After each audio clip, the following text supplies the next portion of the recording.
What is going on, CaneSports? Izubee Charles is joined by Stephen Wagner for another Inside Canes recruiting podcast. A ton of stuff as we get closer and closer to National Signing Day. And Stephen, Miami made a huge splash on Wednesday, flipping four-star USC commit Hayden Lowe, which it was a bit of a surprise for everyone, including the Miami Hurricanes. Stephen, you got the inside scoop on that story. Spoke with Hayden just minutes after he announced that commitment. What was that all about? Just talk to me, why Miami was able to flip the four-star prospect out of California.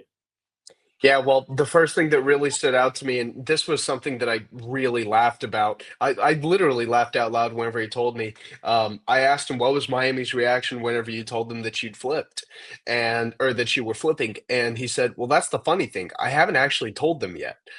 He said that he sent kind of a cryptic text to Jason Taylor earlier in the day, kind of alluding that, hey, I think something's probably on the way, but hadn't actually gone ahead and pulled the trigger. But then Wednesday evening, he finally said, you know what, screw it. And at about 5 o'clock or so, he went ahead and did the thing, just hurried up, wanted to be a Hurricane, wanted to have it over and done with. This whole thing, his whole recruitment really was kind of, it was a little bit of a roller coaster ride. At first, especially back in the spring, it looks like Miami was doing pretty well for him. He goes out, takes an OV to Miami. Then later that month, he ends up going ahead and committing to USC, which wasn't a major shocker. Los Angeles kid commits to hometown school. Early in the season, he felt pretty strongly about his commitment to USC, especially whenever it looked early in the year like USC was going to, not be a total dumpster fire. Which I mean, like I think we can all safely say that's kind of what it's turned into. But there was a time back in October where it definitely looked like he was going to come down for the Florida State game. A lot of us were expecting that. He ended up never making that trip. He was, and he kept on preaching the whole time. He was locked in with USC. He was locked in with USC. Communication did die down a little bit, kind of around the late part of the month. It looked like the chances for Lowe had kind of dwindled a little bit, and he himself said that relationship needed to be rebuilt.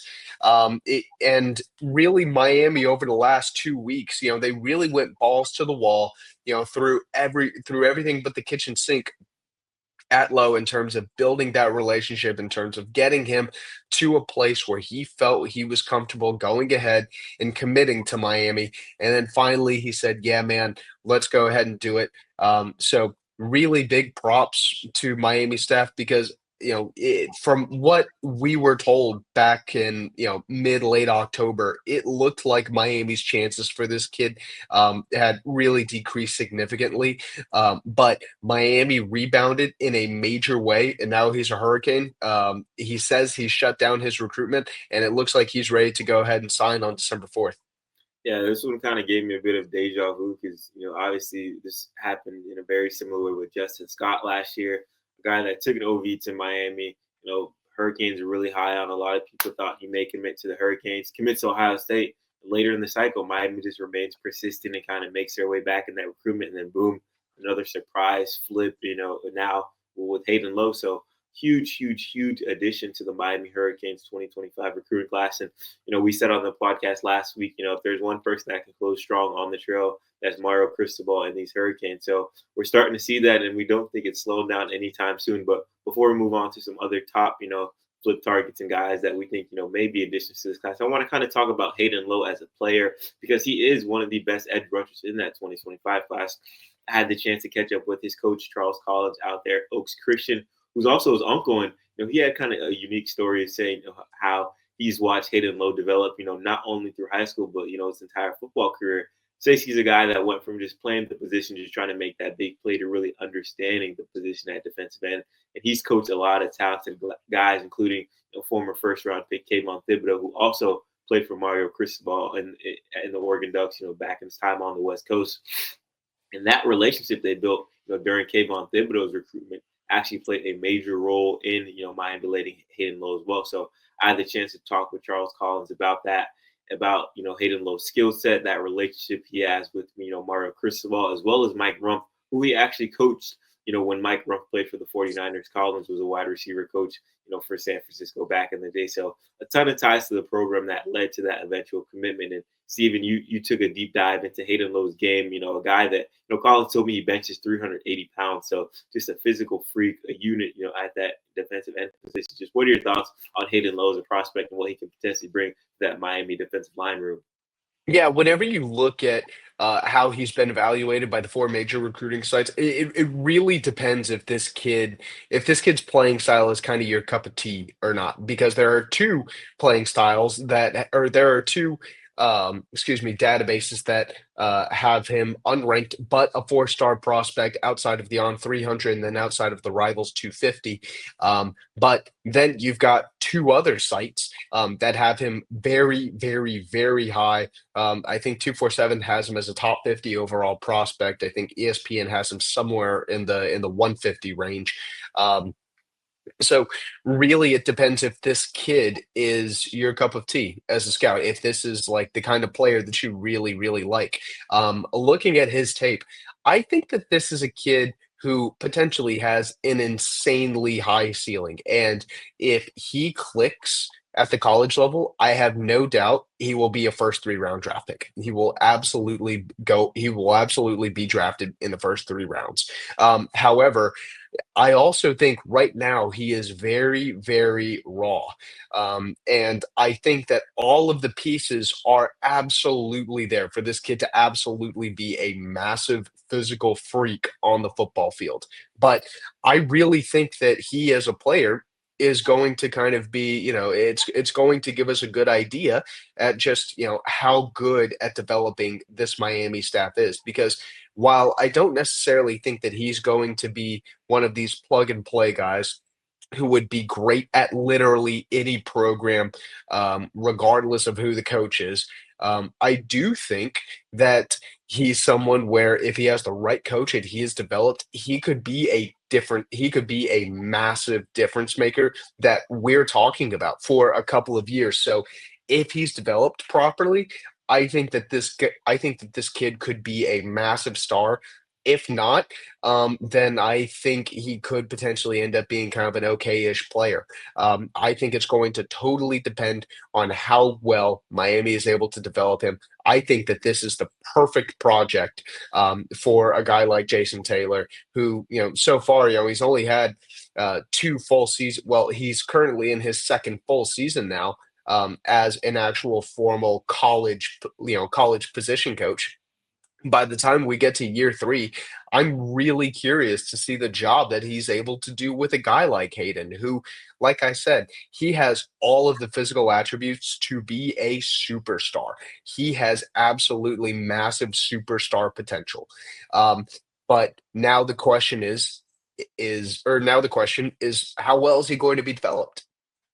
Yeah, going to be a huge, huge, huge addition to that defensive line room. And I like how you said, this is only Jason Taylor's second full cycle as officially the defensive line coach, and he's brought in a ton of talented guys to that group. Obviously, already led by guys like Ruben Bain, Akeem Messidor, and other guys, but that young talented group, there's a lot of guys to really like and to look forward to over the next few years. And add a guy like Hayden Lowe to the mix, 6'3", around 230 pounds. Like you said, it has huge upside. And then have guys like Herbert Scroggins in the class already, and a few more guys along the trenches for the Canes. So that D-line room looks to be, something that a Miami fan should be really excited about, in the coming years with Jason Taylor kind of leading that pack. But, we'll move on to some other flip targets. And, like we said, Coach Cristobal, if you want a head coach recruiting for you down the stretch, there's not many that you pick over him. And he's proven, during his time at Miami, during his time at Oregon, that he's able to, convince these guys that committed elsewhere early in the process to, kind of take that second look in Miami and, has done a great job of flipping some of those guys. And, like we said, a ton of targets still left on the board. Guys like Ben Hanks committed to Florida, DJ Pickett committed to LSU, Vernell Brown committed to Florida, and a pair of Ohio State commits in TJ Alford and Jarquez Carter, as well as Kellen Wiley, who's kind of that top uncommitted guy left in the 2025 cycle. So, Steven, just about 3 weeks out until that, December 4th early national signing period. Just, what are your thoughts on, some of these top flip targets remaining on the Miami Hurricanes board? And, who do you think Miami has the best chance to land? And who do you think Miami's in a better spot with that, may surprise some people? I would be stunned if Miami doesn't go ahead and make one or two or three more additions before signing day, especially whenever you look at kind of the track record that Mario Cristobal has of closing in the final month, or in the final month of a recruiting cycle. Last year, they went ahead and added four guys. In the last month, Justin Scott was obviously the biggest one. The year before that, they landed eight guys in the last month, and really just a mad dash of a 30-day sprint in order for Miami to end up. I think that class ended up being the number 8 class in the country. Last year, Miami ended up at number 5. This year, right now, they're at number 10. And it definitely looks like they will finish in the top 10. I think landing in the top 5 is probably pretty improbable, unless Miami is able to flip, I mean, literally like 3 5-star guys, and then some dudes in the top 5 also go ahead and fall out. But right now, kind of looking at some of the names left on the board, we know they're still going pretty hard after Vernell Brown. We know Miami is definitely still fighting for Vernell Brown, even though he's committed to Florida. And I said earlier in the week that I kind of felt like Vernell was probably going to stick with the Gators. Miami doesn't care. Miami is still fighting their tails off for this kid. And I would expect him to be a guy that Miami is fighting for really until signing day. DJ Pickett, similarly, some of us have lost a little bit of confidence in Miami's chances for DJ Pickett, and LSU. I mean, shout out to the Tigers. They have done a hell of a job holding on to that kid. Miami's going to go all out for him. Miami is going to leave absolutely nothing to chance with this kid. If there's one prospect in the class that Miami is going to go all out on, it's absolutely going to be DJ Pickett. He's been the top prospect he's been the top target in their 2025 class for some time. Miami would love for him to come in and be the crown jewel, and I do not expect Miami just to, kind of roll over or kick the tires on him anytime soon.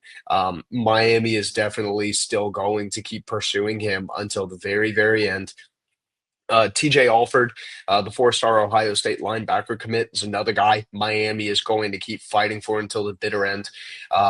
I still think that Ohio State is in the best position here, but TJ's a guy with a lot of ties to Miami. He's originally from Miami. His dad is a really, really big Hurricanes fan, but he committed to Ohio State over Miami back in March, and he's felt pretty good about his commitment so far. That relationship that he has with James Laurinaitis, I think, is Ohio State's linebackers coach, I think, is playing a massive role here. Him and James are really, really tight. He really loves the idea of kind of being able to possibly do what James did, which is go to Ohio State, be a star linebacker for 3 or 4 years, go to the NFL, have a long stint in the NFL, then come back to the college level and maybe even be a position coach and kind of work your way up a coaching ladder. That whole idea has a lot of appeal to him. And, while Miami definitely does have his attention, yeah, I do think that Ohio State is going to be tough to beat. Not impossible, definitely not impossible. And there absolutely is a real chance that TJ Alford could end up in Coral Gables, but I am leaning toward Ohio State a little bit at the moment. Then you've got some other guys. Ben Hanks, the obvious one that we've been talking about for months, the 4-star Florida cornerback commit. Miami's been after him like white on rice for, I mean, really since the start of September and the start of the fall football season. Miami's been all over him. Right now, I mean, man, I feel like that's almost 50-50 which school he's ultimately going to sign with. I do give a little bit of an advantage to Florida there, just because right now he's committed to Florida, and I think it's a lot easier to stick with the school that you're currently committed to than tell that school, hey, I'm going to flip and then go ahead and go to Miami instead. Um, then obviously can't forget Kellen Wiley either. The top 150 linebacker. I believe he might be one of the top I believe right now is one of the top uncommitted prospects in the country who hasn't been committed anywhere else. But Miami's been very high on him since the start of the fall. They've been making a very, very strong recruiting effort for him. He's going to take an official visit here November 23rd, and he's coming off of a Texas official visit November 9th, where it looked like the Longhorns really did do a pretty good job. But Miami is going to get the last say. They are going to get the last opportunity to make a really big, lasting impression with a guy whose stock has, I mean, like skyrocketed insanely this fall. Yeah, that November 23rd weekend, that might turn out to be, one of the biggest recruiting weekends of the fall for the Hurricanes. Obviously, the last home game of the season. And, as we get closer and closer to the date, a few more names just keep getting added and added and added to that list. And usually you start hearing names pop up, the week of, but we're 2 or 3 weeks out and we have guys like Zion Ely, who was a number one prospect in the 2026 class, locking in a visit for that weekend. And then obviously Kellen Wiley, taking that OV with the Hurricanes that weekend. And like we said, a lot of guys Miami continues to push for, and I would be surprised if we don't see maybe one or two of those guys that we mentioned on campus, at Hard Rock Stadium on that November 23rd weekend. So it's going to be a mad race to the finish line for the Hurricanes. Obviously, powered by Mario Cristobal and his will to recruit the best prospects and bring in the best talent that he can to Coral Gables. So going to be very, very interesting next few weeks, on the recruiting trail, and we'll have you, completely covered with that at CaneSport.com. And we want to continue on the show. A guy that Miami was in play for that no longer that is the case is Shamar Arnaud. He recently just committed to Auburn. Earlier this week, I spoke with his dad and asked him, hey, are you planning to come back to Miami? They were scheduled to take that OV as well on that November 23rd, but he took an official visit to Auburn on the 9th, and the Tigers won that commitment. A guy that Miami tried to make a really, really late push for. They really liked him as a defensive back. Thought he was kind of, a guy that could potentially come in and make an instant impact. But looks like the Tigers, won out on that recruitment.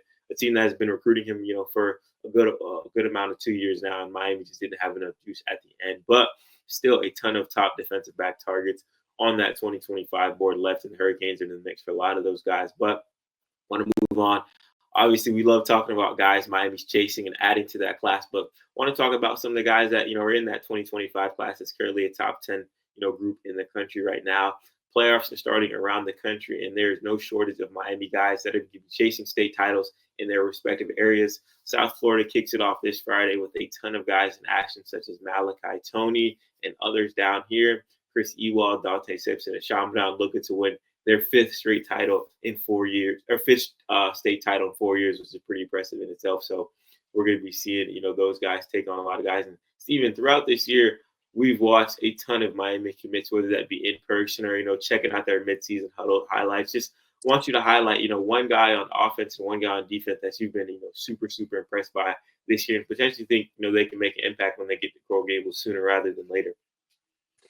Yeah, so one guy who I'm absolutely going to mention is Hilton Stubbs. I think he is one of the highest floor safeties in that class. I think he's one of the best DBs overall in this year's class. I think he's going to be best at strong safety, maybe rather than free safety, because I do think that he's kind of one of those physical dudes who could potentially play in the box. I think that he fits run gaps very well for a defensive back. He's not afraid to tackle, but he also has that really, really awesome range to cover sideline to sideline.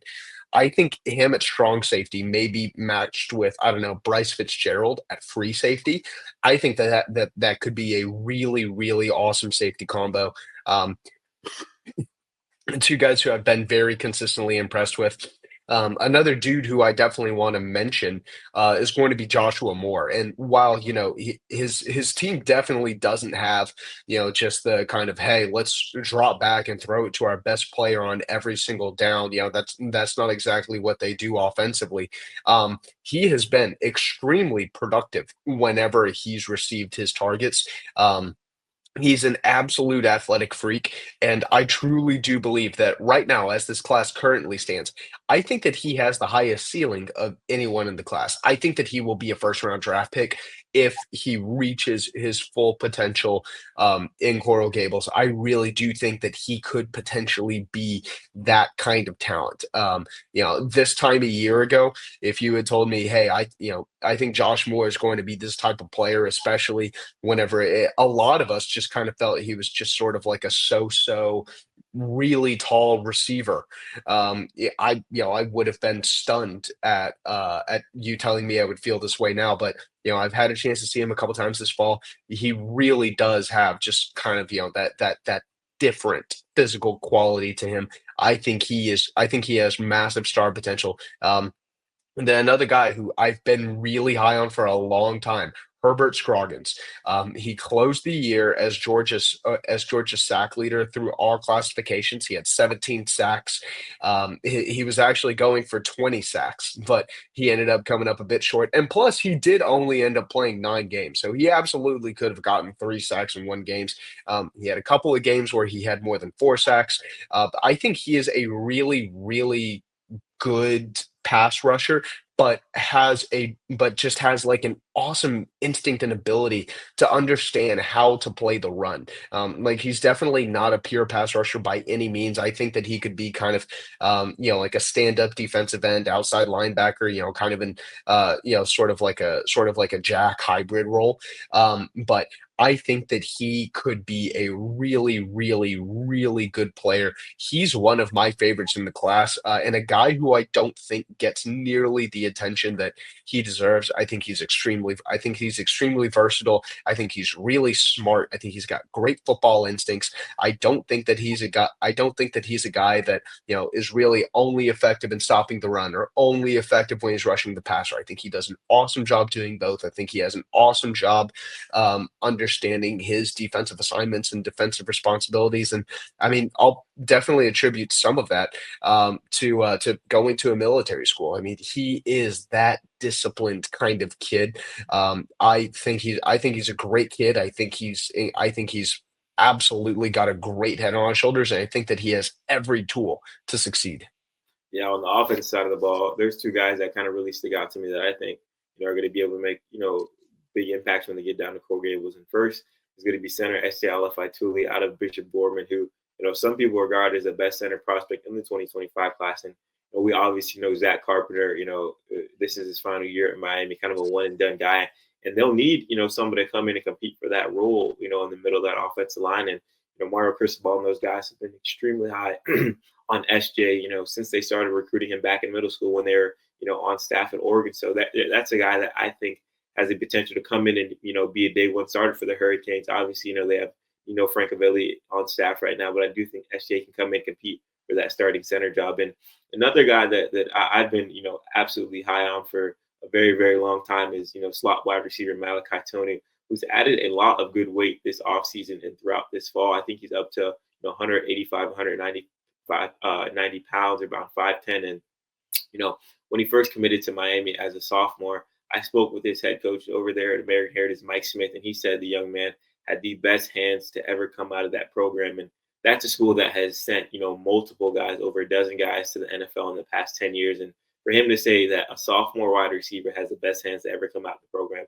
I think that says, worlds about Malachi Tony. We've seen on a consistent basis, since his first game as a freshman, had over 100 receiving yards and, touchdown on ESPN against Los Alamitos, which was one of the best teams at the time.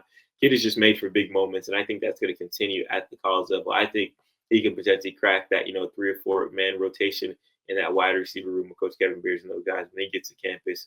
And on the defensive side of the ball, I want to go with guy at the defensive back position, Jabari Antoine. I know he's a little bit banged up right now, dealing with a knee injury, but he's working his way back from that. And I just think the world of this young man at defensive back, a kid, that's played a lot of positions, at the high school level, was a starting quarterback for, that Westgate team in New Iberia, Louisiana, played a little bit of safety. So a guy that's seen a lot of different positions. And, when I asked him, how does, playing quarterback help with defensive back? He says, hey, it's who I'm going up against. So it just helps me kind of read the things and just know the tendencies of quarterback because I played that position. So I think he has the potential to kind of, be an OJ Federica, that 2025 class, a guy that comes into that secondary and plays a huge role early and often. So a ton of talented guys in that 2025 class. But those are 3 guys that I wanted to highlight as guys that I think, can come in and make a big impact for the Hurricanes, during that 2025 season. So that class is a group that we said, we think can both, finish, around in the top 10. I think it'll probably be around, top 7, top 6 class. I know Steven wrote in the recruiting podcast story that you would have to flip, a couple 5-stars to get to that, top 5 ranking. But you never know with Coach Mario Cristobal. Steven, before we wrap up today's show, just want to get your, final thoughts, as we close out this week and head into the Wake Forest week for the final home game of the year. Miami is going to need a little bit of help if they're going to get back into the top 5, but never, ever, ever count out Mario Cristobal, especially when he breaks out the loafers. This time last year, we would have been seeing Miami just kind of continuing to sort of chip away. But this year, with the early signing period moved up, Miami's just going balls to the wall right now. This is the final recruiting push. We are in it right now, and I would be stunned if Miami doesn't add a few more really, really big time recruits that get a fan base really fired up here over the next couple weeks. So I would be very, very sure to keep my eyes out. Yeah, going to be exciting times in Hurricanes recruiting over the next 3 weeks. And like I said throughout the show, we'll have you covered with everything here at CaneSport.com. So make sure to stay tuned.